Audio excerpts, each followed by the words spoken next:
I, 18, female, thought my life was fairly normal, but the last few months have been the most chaotic of my life. Thanks to my golden child sister, Kim, 22, female, and her obsession with having the ideal destination wedding. Growing up, Kim was unquestionably the favorite. My parents, Patrick, 56, male, and Joanna, 55, female, treated her as if she could not do anything wrong. I was used to being last in line, but this wedding fiasco, it brought things to a whole new level. So Kim was getting married to her boyfriend, Sean, 22, male, who she had known for 2 months. And her dream was to have a huge, extravagant destination wedding at a luxury resort. It cost far more than anyone could reasonably afford, but that was not enough to discourage her. When she got her heart set on something, it became everyone else's problem. My parents immediately supported the idea, despite the fact that they lacked the necessary funds.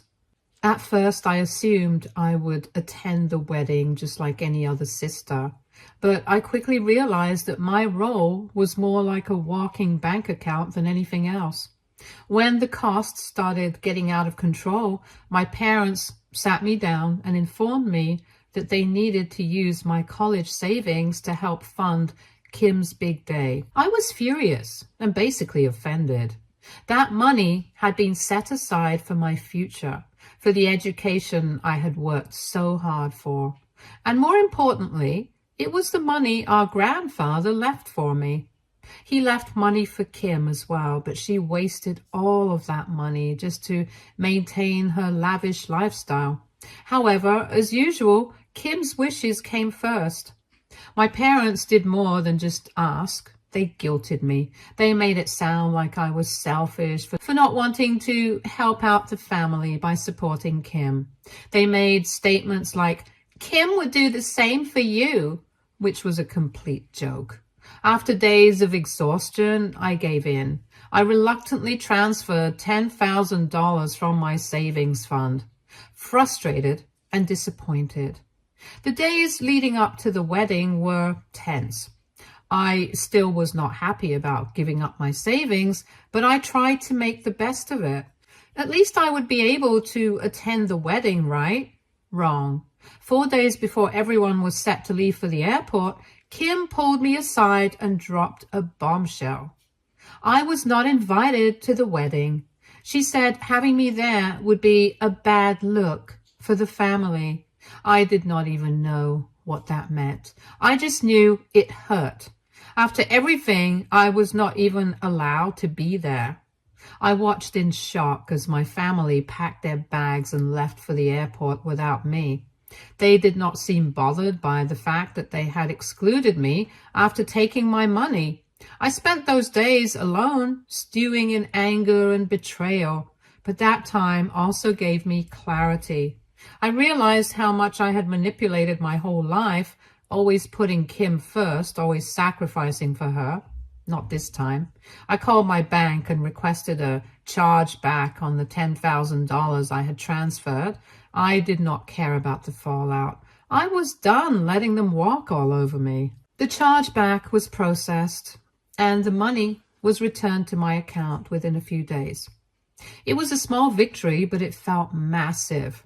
I had finally gained control over something. I knew my parents and Kim would be furious when they found out, but I was prepared for any drama that came my way.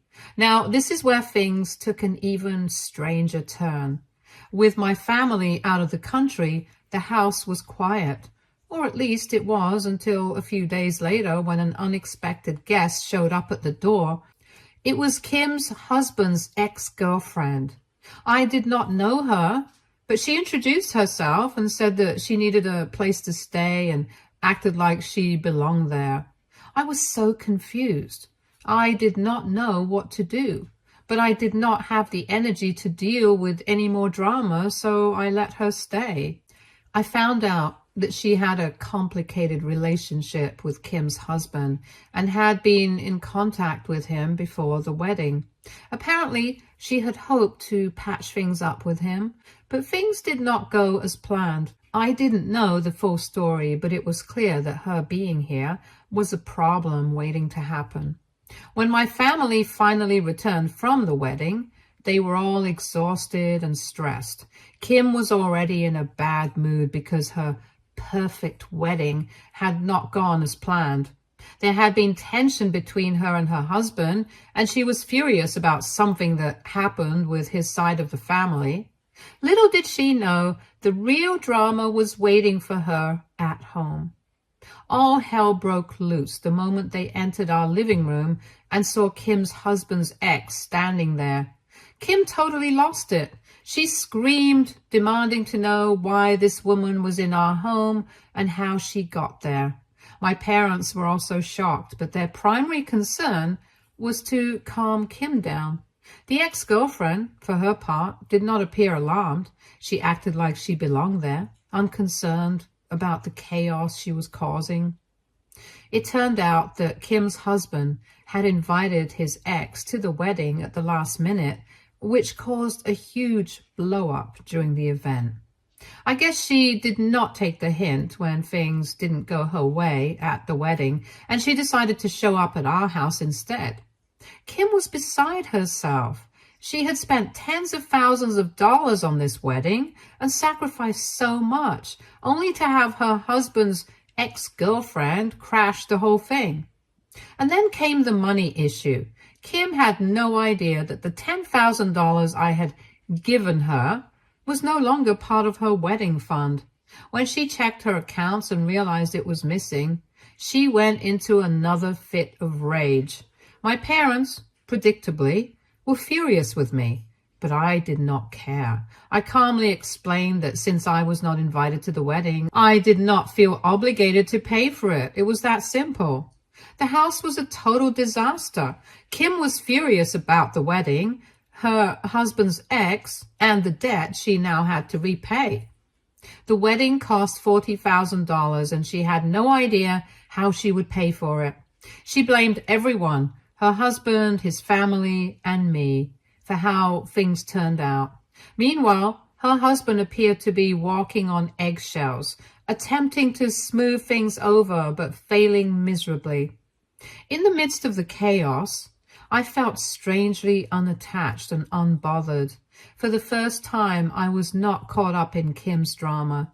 I had taken back my money and was concentrating on my own future. College was once again on the horizon, and I was beginning to plan my future. I had spent my entire life sacrificing for Kim, and I was done with it. Kim continued to have temper tantrums about the wedding, her husband's ex-girlfriend, and her financial situation as time passed. But I had finally drawn a line. I was not going to back down, and I was not going to let myself be dragged into the chaos any longer. Kim's ideal world was collapsing around her, and for once, it was not my fault. The unexpected guest had turned her life upside down, and now she was the one left to deal with the consequences for once in her life. So here I am. Kim's wedding was a complete disaster, thanks in large part to her husband's ex-girlfriend, who crashed both the event and our house. She is stuck with $40,000 in debt, angry that I took back my $10,000, and my parents will not stop guilt-tripping me for not supporting the family. They all treat me as the villain for standing up for myself and refusing to pay for a wedding that I was not even invited to. But honestly, after everything they have put me through, I do not feel bad. I've started focusing on my future, college, my own life, and I have drawn a boundary that I'm not willing to cross anymore. Kim's tantrums and their expectations no longer feel like my responsibility. But my family keeps saying I am being selfish and petty for taking the money back. So AITA for pulling my $10,000 and letting my sister deal with the mess she created? Update 1. Hi, it has been around 4 months since I made the post, and I think this is a good time for an update because quite a few things have happened since I made the original post. After the wedding drama, settled down a little and my parents stopped trying to guilt trip me about the money, I noticed that Kim's situation got worse. It began with her complaints that Sean was not doing enough to help her. He worked a regular 9-to-5 job, but it was clear that the wedding and its related expenses were putting a strain on their finances. Instead of addressing their problems directly, Kim began to lash out, believing Sean should be her emotional support while he dealt with his own stress. That was only the tip of the iceberg. The financial situation grew out of control. Kim struggled to cover the wedding expenses after my chargeback. Her credit cards were maxed out, and she began getting calls from collection agencies. This put a lot of pressure on her, causing her to make questionable financial decisions in an attempt to fix her life. She began taking odd jobs, but instead of lowering her debt, she ended up getting into even more trouble. One night, she decided to throw a celebration dinner in order to show everyone that she was fine and had everything under control. However, when she began inviting friends over, the price of food and drinks increased significantly. She went all out, hoping to impress everyone and give the impression that she was still living her lavish lifestyle. It became a disaster. Kim ended up spending too much, running up a bill at a local catering service that she could not afford. When the bill arrived, she had to contact my parents for help, which only added fuel to the fire. My father, for the first time in his life, was furious at Kim, wondering how she could be so irresponsible after receiving so much financial support. To make matters worse, Kim's friendships began to fall. Sarah, one of her closest friends, finally confronted her about the situation. Instead of taking the criticism to heart, Kim became furious, accusing Sarah of being not supportive and jealous. Their fight resulted in a heated story battle on social media, with Kim publicly criticizing Sarah for abandoning her during the difficult times. It was embarrassing to watch, and the drama only made matters worse for Kim. Then came the next wave. She decided that what she really needed was to become an influencer, and she used her recent wedding as a platform to launch her online persona. She began posting about her life, her adventures, and her wellness journey, which primarily consisted of her purchasing expensive products and experimenting with ridiculous diets. She expected this to magically solve all of her problems, but it was clear that her followers saw through the act. The comments shifted from supportive to critical, highlighting her hypocrisy and extravagant spending while drowning in debt. Instead of taking constructive feedback, Kim went on the offensive, blocking anyone who dared to question her lifestyle. In the midst of all of this, Kim began to participate in a local community group focused on wedding planning and budgeting. You would think this would be a good decision for her, but it quickly turned into another source of headache. During one meeting, Kim took over the discussion, bragging about her perfect wedding while completely ignoring the group's focus on practical budget advice.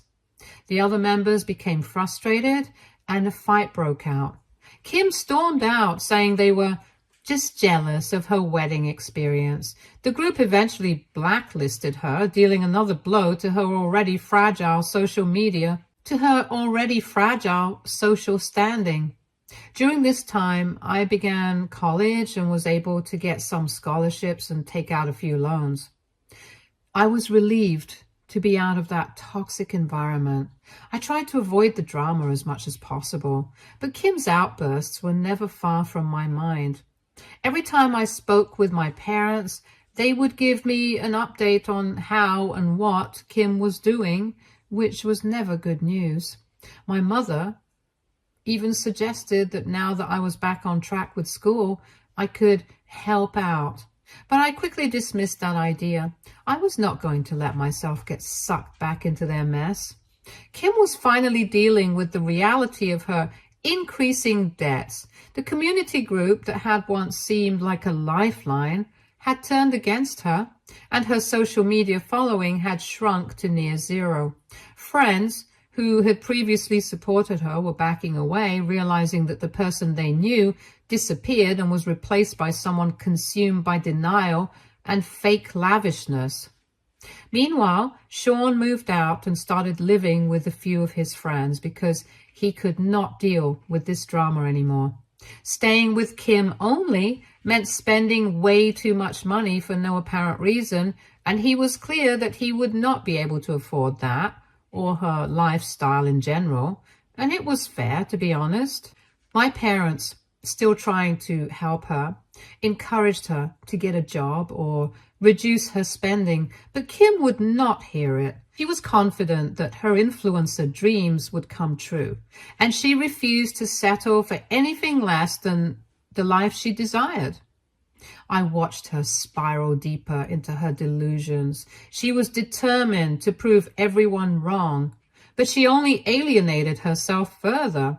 Eventually, it became clear that Kim needed to hit rock bottom before she could start to change. I mean, I thought she already did several times, but okay, she probably has a different definition of rock bottom than I do. Anyway, it was sad to watch her. Her wedding had become a mixture of everything she thought she wanted, and now it felt like the start of an entirely different kind of failure. The girl who had once been the star of the show was now struggling to find her place in the world. So that's where things stand right now. Kim is back at home with my parents. Her finances are in shambles. Her husband is done with her. Her friends left, and her dreams of becoming an influencer are not exactly going as planned. My parents are worn out trying to support her while managing their own stress, and I'm just trying to stay focused on my own life, hoping to escape the chaos for good. Update 2. Hello everyone. It has been around 3 months since the last update, and I wanted to give you an update on Kim and the things that are happening in our lives. So, as you may remember, after the disastrous wedding and her attempts to get her life back on track, Kim lost Sean for good. He moved out a few months ago, and it feels like we are still in the middle of a TV show. At first, Kim was in complete denial about their breakup. She pretended that everything was fine and honeymoony while sharing old photos from their wedding on social media. It was embarrassing, to be honest, and a little sad. She was left to face the fact that her fairy tale was over after Sean left. She showered Sean with messages begging him to come back. I mean, she would make desperate promises like, "I'll do anything to make this work." It was difficult to see her put herself down like this, and I could not help but think that she needed to focus on herself. Instead, she was focusing on convincing Sean that they could magically fix everything. Kim showed up unannounced at Sean's apartment during one of her lowest points, sobbing and begging him not to leave her.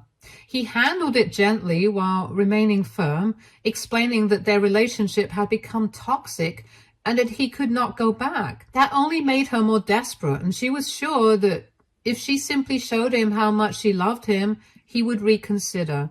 I remember one night when she called me and sobbed about how she would die of loneliness without him. It was painful to hear, and I was torn between wanting to help her and realizing she was slipping deeper into denial. I tried to remind her to prioritize her well-being, but she was not ready to hear it. Things changed when Sean began dating someone new. When Kim found out, it was like a light switch went off. She quickly went from sad to angry, posting passive-aggressive rants on social media, accusing him of moving on too quickly and how she was sure he cheated on her. Watching her lash out made it very clear that she could not accept the fact that she had pushed him away. Kim then made a complete mess of things by organizing a party, inviting mutual friends in the hopes of getting back with him and fixing their relationship. But guess what? Sean did not show up. Instead of at least trying to act stable, she had a public meltdown. She kept asking her friends about why he did not show up at the party. The whole thing was embarrassing, and it made her seem extremely desperate. The final blow came when Sean made it clear he wanted to finalize the divorce. I cannot even describe how hard it was to watch her break down when reality hit her. She felt like she had lost everything, and honestly, she had. Kim's emotional state got worse after this. She shut everybody out, including our parents, who were just trying to help. They tried to convince her to seek professional help, but instead of appreciating their support, she lashed out, claiming they didn't understand her pain. It was exhausting to try to reason with her, especially when I was trying to focus on my own life. They eventually convinced her to see a therapist, but it felt like a half-hearted effort. Kim attended a few sessions, but quickly rejected the idea of getting help. She clung to the hope that her marriage could be saved, refusing to face the reality of the situation. Kim was in denial, which became clear over time. She began posting pictures of them together, reminiscing about their happier times, as if this would somehow bring him back. It was sad to see her clinging to a love that was not even there anymore. With the divorce approaching, we do not know what Kim might do. She's stuck in the past, holding on to her relationship with Sean, even though it is non-existent now. I wish she could see that the only way forward is to confront her emotions and start the moving process. But she is stuck in the past. It's tough for everyone, especially for Sean. He's trying to move on while Kim is still pulling him back into her drama. I really hope she finds a way to face the truth and start rebuilding her life. But at this point, it feels like she does not want to change things for herself. So that is where things stand. Kim is drowning in desperation and denial, holding on to a relationship that has ended. I can only hope she eventually accepts reality and begins to get better. Until then, we are left to deal with the consequences of her actions and the effect that they have on those around her. Update 3. Hey everyone, it's been a few months since my last update, and things with Kim have somehow gotten even worse. If you remember, Kim had been spiraling ever since Sean left, and their marriage basically ended. Well, it didn't stop there. Now it's personal. Kim asked me for money a while ago. She said that she had some emergency bills and was struggling a lot. She's my sister, so I decided to help her out in spite of my doubts. I gave her a substantial amount of money, hoping it would help her get back on her feet, but I should have known better. Kim blew through the money almost immediately. Instead of paying bills or doing anything reasonable with it, I do not even know what she spent it on, but it definitely was not what she said it would be. When I confronted her about it, she freaked out. She called me selfish and said I did not realize how difficult things were for her. It turned into a huge fight. And then she cut me off. She blocked me on social media and did not answer any of my messages. I was angry and upset, but mostly I realized I had had enough of her drama. I tried to help, but she threw it back at me, so I made up my mind I was not going to be dragged into her mess anymore. A couple of weeks went by, and suddenly Kim showed up again. She was out of money and out of options. She apologized and said she'd been in a dark place and just needed time. Then she asked if she could stay with me for a while because she had nowhere else to go. I said no. I told her I could not keep helping her unless she was willing to help herself. I explained that her constant drama and irresponsible choices had to stop, and I was not going to let her take advantage of me any longer. She cried and tried to make me feel guilty, but I stuck to my decision. I refused to let her drag me down with her. She went back to our parents, who were finally tired of her drama. Our parents, who have been trying to support her through all of her ups and downs, decided it was time to give Kim an ultimatum. They told her that she needed to either get a job or get out of the house. I believe they were hoping that this would wake her up to the reality of the situation.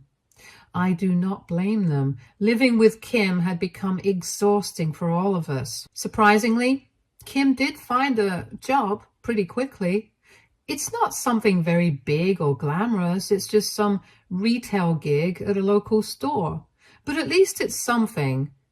You would think this would make her happy, right? Well, no, not quite. She has been complaining non-stop since she started. Nothing is good enough for her. The hours, the pay, her co-workers, absolutely nothing. I understand that starting a job can be difficult, but her constant whining is exhausting. Every time I talk to her, she complains about how unfair it is and she's too good for this type of work. It is as if she does not realize how fortunate she is to have a job at all after everything that has happened. The worst part is that she often tries to drag me into her complaints. Can you believe how stupid my boss is? Or, I shouldn't have to deal with this. It's hard for me to be sympathetic when I know how much she's taken for granted in the past. I want to encourage her to focus on the positives and actually make the most of this opportunity, but she just will not listen. And of course, she still feels entitled. She tends to compare her new job to her old life, acting like she's living some sort of nightmare because she's not at the center of attention anymore. It is honestly exhausting to hear her talk about how she misses her luxury lifestyle, especially knowing that she brought all this on herself. My parents are doing their best to be supportive, but I can see the toll it's taking on them. They tried to remind her that this job is a stepping stone, but she just rolls her eyes and brushes it off. It's like she thinks she deserves better without putting in the effort. I guess some things never change. So now Kim is stuck in this cycle of complaining while trying to adjust to reality. I just wish she would realize how fortunate she is to have a roof over her head and a job, even if it's not ideal. For now, I'm staying out of it as much as I can. So now Kim has found a job, but she's making it pretty clear that she is not made for this life.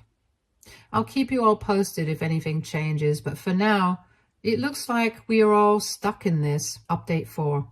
Hey everyone, it's been a while since I last updated you about my sister Kim, and things have taken some unexpected turns. Every time I talked to her since she got her job, it felt like I was entering a pity party.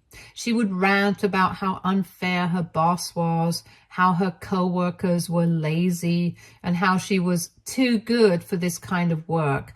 I tried to support her and remind her that everyone has to start somewhere, but it was exhausting to hear her constantly focus on the negatives. I was starting to feel drained. Our parents, who were doing their best to help, began to get tired of her complaints too. They reminded Kim that this job was just a starting point. But she rolled her eyes and said that they didn't understand how hard her life had become. It was really frustrating to see her waste a chance that so many people would love to have. After a particularly rough week, I reached my breaking point. I told her she needed to stop focusing on the negatives and start appreciating what she has, and that she is lucky to have a job after everything that has happened. That didn't go well. She got really upset and called me unsympathetic, so I decided to take a step back and let her figure things out on her own. I did not hear from her for several weeks. Honestly, I was relieved. I felt as if a weight had been lifted off my shoulders. However, I could not help but worry about her. She was still living at home, and I knew our parents were starting to get overwhelmed. I hoped she would eventually realize that unless she tried to change her life, it would just stay the same. Then, one day, I got a text from Kim asking if we could talk. I prepared myself for another round of complaints or excuses, but when I called her, I was shocked. She sounded so different. She sounded happy and excited, and she told me things were starting to look up for her. I was surprised, but also happy for her. It was actually very clear from the way she was speaking that things were actually going pretty well for her. She did not mention Sean even once. She never complained about work. She could only talk about how work was so amazing and how her manager was so impressed by her. I was so happy for her. One day, she called me to say her manager had complimented her on her customer service skills. I could hear the excitement in her voice as she shared how she had helped a customer find exactly what they needed. It was a small victory, but it felt huge compared to how she had been just a short time ago. Kim started to take more responsibility at work. She began volunteering for extra shifts and became friends with her coworkers. Our parents also noticed the change. They were also optimistic, and it was sweet to see them encouraging Kim as she started getting better. They encouraged her to save money for her own home, and Kim surprisingly listened. She mentioned wanting to regain her independence, which seemed like an important step forward. Then came the day she told me that she had saved enough money to move out. I was excited. She thanked me for being patient with her, which felt good given everything we had been through. Now, Kim is gradually moving into her new apartment and she is continuing to work hard. It's amazing to see her take charge of her life and realize that change starts from within. Of course, she, like everyone else, has moments of doubt and frustration, but she can now handle herself. She called me the other day, not to complain, but to tell me about how excited she is about a new project at work. I could not believe how far she had come. Kim was a completely different person just a year ago. She was so focused on living this lavish life, spending our parents' money, but she is finally taking charge of her own life, and I would be lying if I said I'm not proud of her. She's my older sister, so I had always wanted to look up to her as a child, and maybe now I finally can. Stay tuned for more stories from our girl relationships.